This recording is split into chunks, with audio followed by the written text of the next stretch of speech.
Hey guys, today I'm going to show you how to load your film SLR camera. What you need to do is lift the rewind lever, then pull it up a little bit more, then the back of the camera will open. Get your film, and open it.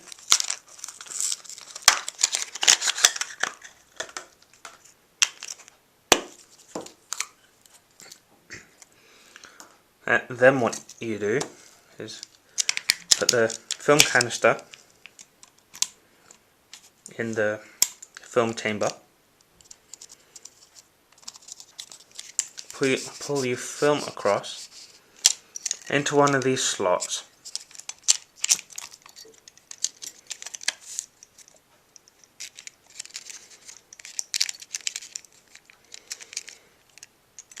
Once you think you've got enough in, pull on your advance lever,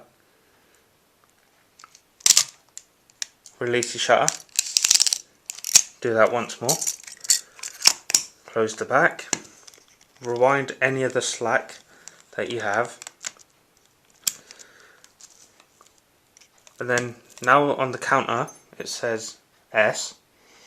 Now we need to rewind it to, well, we need to advance it to 1.